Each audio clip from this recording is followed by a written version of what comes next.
খেলা চলছে বিশ্বজুড়ে। ফুটবল ক্রিকেট ছাড়াও খেলা রয়েছে এক দীর্ঘ ফর্দ। শুধু ফলাফল নয়, গত, আজ এবং আগামীর খেলাকে প্রেস বক্স থেকে আমরা দেখতে চাই ভিন্ন চোখে। সেই দেখাটাই দেখতে পাবেন এখন মাঠে। সঙ্গে আছি আমি নোমান আব্দুল্লাহ। শুরুতে এক নজরে দেখে নেব ক্রীড়াঙ্গনের গুরুত্বপূর্ণ খবরাখবর।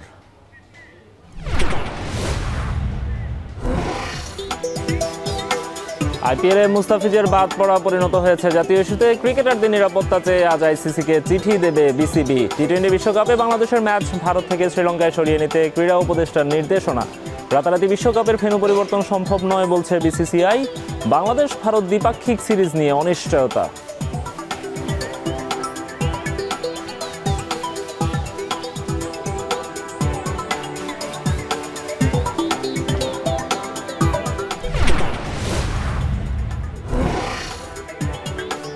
যুব বিশ্বকাপে অংশ নিতে আজ রাতে জিম্বাবুয়ের উদ্দেশ্যে উড়াল দিচ্ছে বাংলাদেশ অনূর্ধ্ব-19 ক্রিকেট দল। গেল মৌসুমের ব্যর্থতা কাটিয়ে শিরোপা পুনরুদ্ধারের প্রত্যয় যুবাদের কণ্ঠে।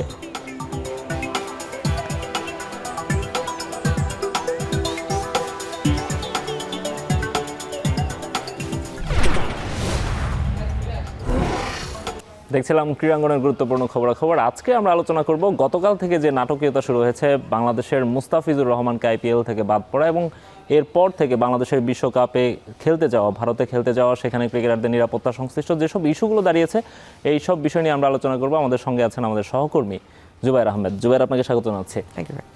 জুবায়ের, গতকালকে থেকে আমরা যে ঘটনাক্রমগুলো দেখছিলাম, প্রথমে মুস্তাফিজকে বাদ দেয়া, এরপর হচ্ছে বাংলাদেশের কনসার্ন দেখানো, সেখানে প্রথমে বিসিবি হচ্ছে জরুরি ইমার্জেন্সি মিটিং কল করলো, দেন হচ্ছে আমরা দেখলাম যে সরকার পক্ষ থেকেও সেখানে এই বিষয়টাতে অনেক আলাপ হচ্ছে।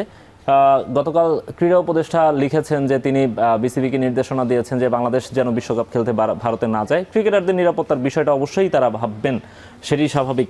কিন্তু বিসিসিআই আজকে আমরা আবার দেখেছি যে তারা জানিয়ে দিয়েছে যে রাতারাতি বিশ্বকাপের ভেন্যু চেঞ্জ করা সম্ভব নয়। আপনার কাছে কি মনে হয় এই মুহূর্তে বাংলাদেশের আসলে ভারতে খেলতে যাওয়ার মতো পরিস্থিতি আছে কিনা, নাকি সেটি নিয়ে আসলেই শঙ্কা থাকার মতো ব্যাপার আছে? উত্তরপ্রদেশ কেন্দ্রিক বেশ একজন সাবেক বিধায়ক বলেছিলেন যে মুস্তাফিজকে খেলতে না দেওয়াটা ভারতের যারা সনাতন ধর্মাবলম্বী আছেন তাদেরকে সন্তুষ্টি করেছে। এই কথাটা দিয়ে শুরু করলাম এই কারণে, ভারতের একটা বড় অংশ, উত্তরপ্রদেশ কেন্দ্রিক বলি বা মধ্যপ্রদেশ কেন্দ্রিক বলি, একটা বড় অংশ কিন্তু সবসময় বাংলাদেশের খেলতে যাওয়া নিয়ে থ্রেট করে থাকে। আপনার মনে থাকার কথা, যখন বাংলাদেশ সর্বশেষ কানপুরে টেস্ট খেলতে যায় সেখানেও কিন্তু এক ধরনের একটা সংখ্যা ছিল এবং স্টেডিয়ামের বাইরে 5 থেকে 6 জনকে গ্রেফতার করা হয়। সুতরাং বাংলাদেশে খেলতে যাওয়া নিয়ে একটা সংখ্যা কিন্তু ছিলই। এই কথাটা কিন্তু মুস্তাফিজ যখন দল পেল 9 কোটি 20 লাখ টাকার রুপিতে, যখন সে দল পায় তারপর থেকে আবার শুরু হয় পিচ কেটে ফেলে রাখবে, এ ধরনের একটা হুমকি দেওয়া হয়।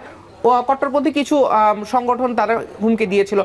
একজনের নিরাপত্তার কথাটা যদি এ ধরনের একটা সিচুয়েশন তৈরি করতে পারে ভারতে, যে সেখানে তারা নিরাপত্তা দিতে পারছে কিনা সেজন্য মুস্তাফিজকে সরিয়ে নেওয়া হয়। সুতরাং 15 জনের দলকে কিভাবে তারা নিরাপত্তা দিবে, এবং শুধুমাত্র 15 জনের, সেখানে বাংলাদেশের সমর্থকরা থাকবেন। বাংলাদেশের সমর্থকরা মাঠে আক্রান্ত হচ্ছেন কিনা সেটা আমাদের অবশ্যই এনশিওর করতে হবে। গণমাধ্যম কর্মীরা সেখানে থাকবেন, টিম ম্যানেজমেন্টের লোকজন সেখানে থাকবেন। এটা একটা বড় বিষয়ের কিন্তু কথা বলছি আমরা। জাস্ট 15 জন বলতে কিন্তু কেবল 15 জন না, তারা পুরো বাংলাদেশের প্রতিনিধি হয়ে যাচ্ছেন। তাদের সঙ্গে প্রায় 30 থেকে 32 জনের একটা ফুল টিম যাবে। সেই পুরো টিমকে তারা ভারত কিভাবে নিরাপত্তা দিবে, এই ধরনের একটা কনসার্ন কিন্তু থেকেই যাচ্ছে। এবং শুধুমাত্র এটা যেহেতু একটা বৈশ্বিক আসর, সুতরাং যদিও বা বলা হচ্ছে ভারত এর আগে সফলভাবে আয়োজন করেছে বিশ্বকাপ 2023 সালে, কিন্তু একটা নিউমেরিক থ্রেট যেভাবে কন্টিনিউয়াসলি আসছে, সেই ক্ষেত্রে কিন্তু একটা প্রশ্ন থেকেই যায় যে অ্যাকচুয়ালি তাদের পক্ষে অতটা উগ্রপন্থাকে ঠেকিয়ে নিরাপত্তা দেওয়াটা সম্ভব কিনা।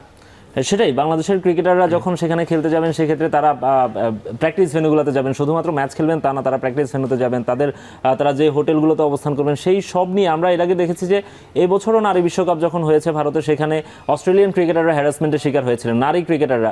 বাংলাদেশের ক্রিকেটারদের উপর এখন যেই পরিস্থিতি চলছে সেখানে বাংলাদেশের ক্রিকেটারদের উপর যে ভারতীয়রা আক্রমণ করে বসবে না সে ধরনের কোনো নিশ্চয়তা কিন্তু তারা দিতে পারবেন বলে আমার কাছে মনে হয় না। সেক্ষেত্রে বিসিসিআই এখন যেটি বলছে যে রাতারাতি ভেন্যু পরিবর্তন সম্ভব নয়। অন্যদিকে বাংলাদেশের ডিমান্ড হচ্ছে শ্রীলঙ্কায় ভেন্যুটা নিয়ে যাওয়া।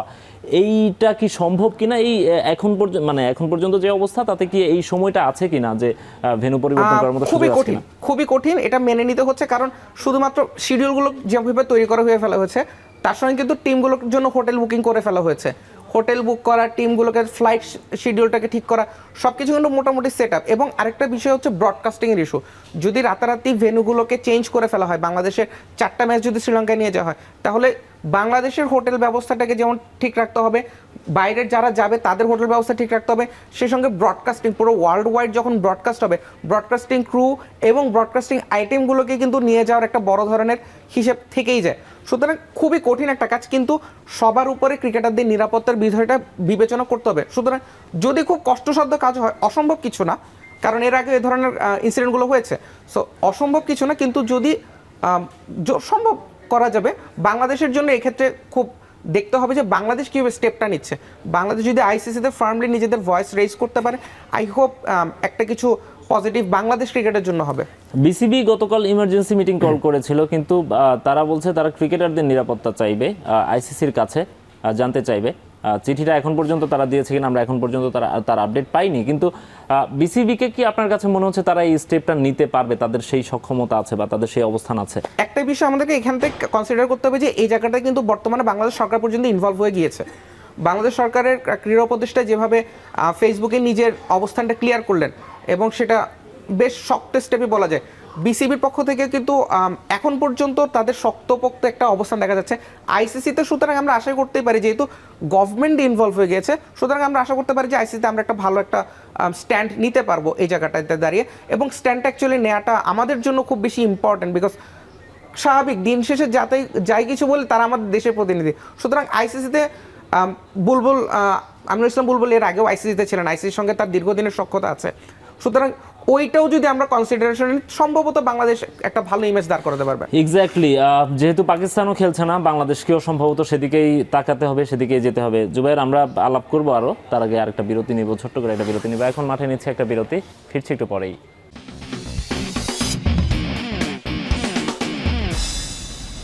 বিরতির পর ফিরে এলাম, দেখছেন এখন মাঠে। জুবাইর, আমরা আলোচনা করছিলাম বাংলাদেশের ভারতে যাওয়া উচিত হবে কিনা। এই অবস্থায় বাংলাদেশ দল কিন্তু বিশ্বকাপের দলটা ঘোষণা করে ফেলেছে, এবং বাংলাদেশের এখন পর্যন্ত যে শিডিউল সেই অনুযায়ী হচ্ছে বাংলাদেশের এই মাসেরই শেষ সপ্তাহে হচ্ছে বাংলাদেশের ভারতে যাওয়ার কথা। কিন্তু আমরা যে আলাপগুলো করছি বারবারই দেশের মান, এখানে শুধুমাত্র ক্রিকেটারদের নিরাপত্তার সঙ্গে দেশের মানটাও সংশ্লিষ্ট। আরও একটা বিষয় এখানে দাঁড়িয়েছে, সেটি হচ্ছে যে আজকে বিসিসিআইয়ের একজন কর্মকর্তা বলেছেন যে শুধুমাত্র আইপিএল ও মুস্তাফিজের যাওয়া না, ভারতের বাংলাদেশে আসাও কিন্তু এক প্রকার অনুষ্ঠিত হয়ে গেছে। তারা বাংলাদেশের সিকিউরিটিটাকে কনসার্ন হিসেবে দেখছে। সেক্ষেত্রে এখানেও কিন্তু দেশের মান নিয়ে প্রশ্ন ওঠে আর কি। তারা কি আসলে বাংলাদেশকে অপমান করতে চাইছে বারবার, নাকি হচ্ছে শুধু নিরাপত্তার ইস্যুটাই আছে, নাকি একই সঙ্গে হচ্ছে জাতীয়তাবাদ এইসব বিষয়গুলো চলে আসছে? গতকাল শশী থারুরের একটা কথা দিয়ে আমি এই প্রসঙ্গটা শুরু করি। শশী থারুর গতকালকে বলেছেন যে ক্রিকেটটাকে ক্রিকেটের মতোই থাকতে দেওয়া উচিত, রাজনীতির সঙ্গে যুক্ত করা উচিত না। শশী থারুর সেটা আমরা মনে হয় সবার কাছ থেকে শুনি, বাংলাদেশীদের পক্ষ থেকেও শুনি, ওদের পক্ষ থেকেও শুনি। হ্যাঁ, এবং যখন উনি একটা জিনিসও বলেছেন যে মুস্তাফিজকে বাদ দেওয়া হলো, সৌম্য সরকার এবং লিটন দাসের ক্ষেত্রে কি বিসিসিআই সেই কাজটা করতে পারতো কিনা? আমরা কাদেরকে শত্রু হিসেবে দাঁড় করাচ্ছি, ধর্মকে, রাজনীতিকে, নাকি দেশকে, নাকি ক্রিকেটকে? খুবই যৌক্তিক একটা প্রশ্ন কিন্তু শশী থারুর করেছিলেন যে বাংলাদেশের এই অবস্থা। বাংলাদেশের একটা দীর্ঘদিনের একটা চিত্র ছিল যে সাম্প্রতিক একটা যে সম্প্রীতির বন্ধন ছিল সেটা ছিল, যদিও বেশ কিছু ঘটনা ঘটেছে যেটা আমাদের দেশের জন্য একেবারে অনাকাঙ্ক্ষিত একটা ঘটনা, তবে সেটার সঙ্গে ভারতের আশাটা কতটা বিরোধপূর্ণ সেটা নিয়ে কিন্তু একটা সংকট থেকে যায়। বাংলাদেশ বরাবরই যে কোনো গ্লোবাল ইভেন্ট কিন্তু সুন্দরভাবে সম্পন্ন করার জন্য প্রস্তুত থাকে।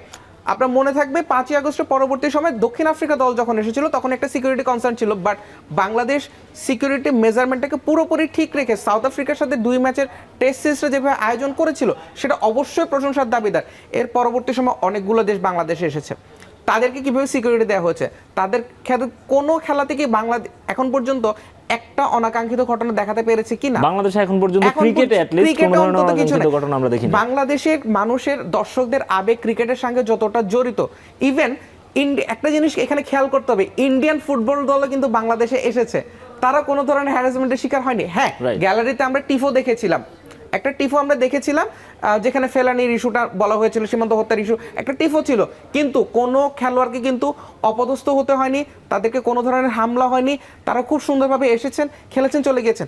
এখানটাই হয়তোবা ক্রিকেট নিয়ন্ত্রক সংস্থার একটা প্রশ্ন চলে আসে, ফিফা যে মেজারমেন্টটা ঠিক করতে পারে, ফিফার উপর কিন্তু খবরদারি এটা চলে না।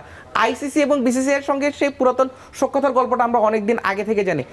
আইসিসির কাছে গিয়ে ভারতের ট্যুর ক্যান্সেল করাটা যতটা সহজ, ফিফার কাছে কিন্তু ততটা সহজ না। যে কারণে দেখা যাচ্ছে ফুটবল টিম ঠিকই আসতে পারছে, কিন্তু আমাদের কোনো ক্রিকেট টিমকে তারা এটা তো আইসিসি বা ফিফার যে ব্যাপারটা আপনি বলছেন, আইসিসির নমনীয়তা বা ফিফার রেস্ট্রিকশনস বা কঠোরতা, সেটা আমার মনে হয় ইস্যু হওয়া উচিত না। আমার কাছে মনে হয় হচ্ছে মানে কান্ট্রি বাই কান্ট্রি দেখা উচিত আর কি। কোনোভাবে উচিত না, কিন্তু আইসিসি মানে ইন্ডিয়ান ক্রিকেট কাউন্সিল, মানে ইন্ডিয়ান যে বিসিসিআই, তাদের স্ট্যান্ডার্ডটাই হয়ে গেছে এমন যে তারা যে কোনো সময় যে কোনো ট্যুর ক্যান্সেল করতে পারে। পাকিস্তানের সঙ্গে তারা আজকে 2012 সালের পর থেকে কোনো ধরনের ক্রিকেট খেলছে না। আফগানিস্তানকে তারা বারবার শিডিউলের নাম দিয়ে পেছায় দিচ্ছে।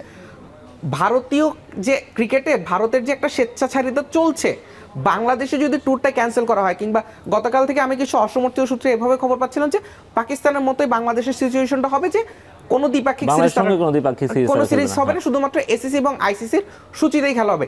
এই ধরনের একটা স্বেচ্ছাচারিতার যে মেন্টালিটি, এটা তো বাংলাদেশকে তো কিছুটা ক্ষুণ্ণ করছেই। তাদের নিজস্ব স্বেচ্ছাচারিতার একটা প্রমাণ কিন্তু এই জায়গাটা থেকে চলে আসে। জুবাইর, আমরা ক্রিকেটারদের মান নিয়ে কথা বলছিলাম, নিরাপত্তা নিয়ে কথা বলছিলাম। আমি আমার একটা ছোট্ট এক্সপিরিয়েন্স দেয়, সেটা হচ্ছে আমরা যখন 2023 ওয়ানডে বিশ্বকাপ কভার করতে যাই, সেটিও ভারতে ছিল। সেখানে আমরা দেখেছি যে বাংলাদেশের সমর্থকদের উপর এবং বাংলাদেশের যারা হচ্ছে ওই যে ক্রিকেটারদের, বাংলাদেশের ক্রিকেট দলের যে কিছু ডেডিকেটেড সমর্থক থাকে, সেই সমর্থকদের উপর বারবার আক্রমণের ঘটনা কিন্তু আমরা শুনেছি, তারা আমাদেরকে বলেছিলেন। সুতরাং বাংলাদেশের সমর্থকদের, বাংলাদেশের গণমাধ্যম কর্মীদের এবং বাংলাদেশের ক্রিকেটারদের সবার নিরাপত্তা নিশ্চিত করতে কিন্তু বিসিবিকে অবশ্যই তৎপর হতে হবে।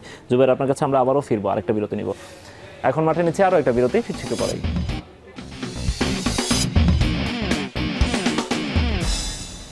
বিরতির পর ফিরে এলাম, দেখছেন এখন মাঠে। জুবাইর, আমরা দেশের ক্রিকেট নিয়ে আলাপ করছিলাম। অ্যাট দ্য সেম টাইম মুস্তাফিজকে যে বাদ দেওয়া হলো, মুস্তাফিজের চুক্তির টাকাটা তিনি পাবেন কিনা, এটা নিয়ে একটা কনফিউশন তৈরি হয়েছে। রুলস কি বলছে? রুলস বলছে মুস্তাফিজকে টাকা পয়সা দেওয়ার জন্য বিসিসিআই কিংবা কেকেআর বাধ্য না। যদি কোনো ক্রিকেটার নিচ থেকে নাম সরিয়ে নিতেন তাহলে তাকে পেমেন্ট দেওয়া হতো না, কিন্তু অন্য কোনো কারণে যদি তাকে দল থেকে বাদ দেওয়া হতো সেক্ষেত্রে তাকে পেমেন্ট পেতে হতো। মুস্তাফিজ আইপিএল এর 18-19 বছর ইতিহাসে একমাত্র যিনি ফোর্স মেজার রুলসের মধ্যে বাদ পড়ছেন, যেখানে বিসিসিআই অক্রিকেটীয় একটা কারণে তাকে বাদ দিচ্ছে। মূল টাকা অনুযায়ী যেটা 9 কোটি 20 লাখ রুপির যে অংশটা, সেটা বর্তমানে কেকেআর তাদের ফান্ডে ব্যাক পাবে বিসিসিআই এর পক্ষ থেকে, কিন্তু মুস্তাফিজ এই ক্ষেত্রে কোনো ধরনের যদি মুস্তাফিজ আপিল করে থাকেন সেক্ষেত্রে তার যদি আপিল করে থাকেন সেক্ষেত্রে বিসিসিআই কে নতুন করে ভাবনা চিন্তা করতে হবে যে তাদের রুলসে কি বলছে। সেক্ষেত্রে নতুন একটা সিস্টেমের পরে মুস্তাফিজকে কিছু অর্থ দেওয়া হতে পারে। সেটাই জুবাইর, কিন্তু ভারতীয়রা শেষ পর্যন্ত আসলে যেটি দেখালো সেটি কোনোভাবেই ক্রিকেটের স্পিরিট যেটি সেটির সঙ্গে যায় না। জুবাইর, আপনাকে অসংখ্য ধন্যবাদ আমাদের সঙ্গে সময় দেওয়ার জন্য। Thank you. শেষ করছি এখন মাঠের আজকের আয়োজন।